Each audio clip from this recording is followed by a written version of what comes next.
Les vendredis de l'année, il est recommandé de ne pas manger de la viande. Mais quand le vendredi tombe, une fête solennelle, Saint-Joseph par exemple, ce jour-là, il est permis de manger de la viande aussi. Alors, les évêques du Sénégal, de Mauritanie, île du Cap-Vert et Guinée-Bissau ont sorti une lettre par rapport à ça. Ils disent que ce n'est pas des interdictions, mais c'est des recommandations de l'Église du Sénégal.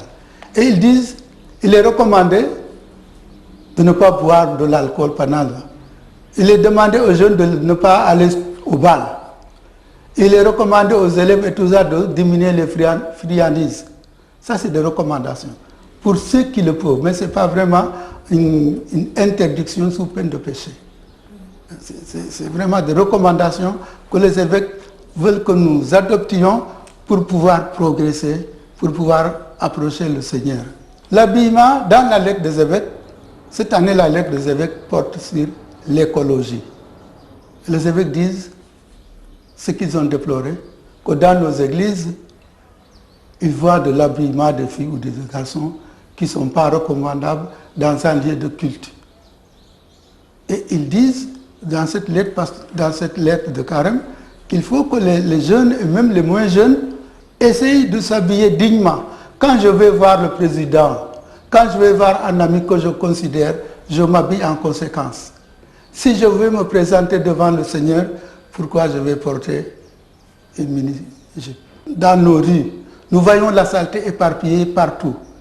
Ça, c'est une agression aussi à la nature et une agression au créateur de la nature. Les évêques disent que nous devons nous convertir par rapport à ça.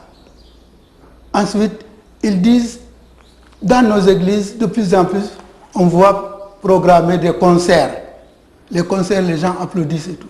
Les évêques disent, ils souhaitent que ces comportements soient aussi abandonnés. Ils disent que dans les églises, de plus en plus, on voit que les gens parlent, ils bavardent. Avant la messe, pendant la messe ou après la messe, mais dans l'église.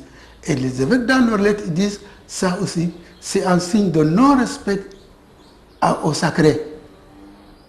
Vraiment, quand nous rentrons dans une église, que nous adoptions un comportement, une manière de faire de quelqu'un qui franchit la maison du Seigneur. Qui franchit la maison.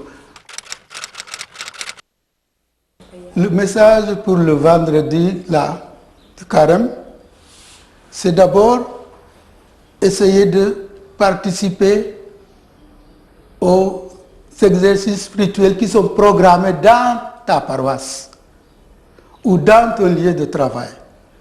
Et de faire, les évêques nous disent, tu jeûnes ce jour-là, mais le repas que tu as supprimé, l'argent là où tu le mets où? Il faut le mettre au service des plus pauvres que toi. On ne jeûne pas pour économiser. Vraiment, c'est ce que je recommande à moi-même et à tous les fidèles chrétiens qui vont observer ces 40 jours de jeûne.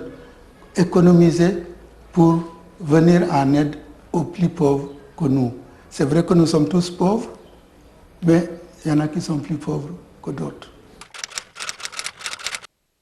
La seconde lettre de Saint Paul aux Corinthiens, chapitre 4, versets 1 à 2. Ensuite, versets 5 à 7. Frères, nous les apôtres, nous ne perdons pas courage, puisque Dieu, dans sa miséricorde, nous a confié à une grâce spéciale. Voilà, nous ne perdons pas confiance parce que Dieu nous a confié une grâce spéciale.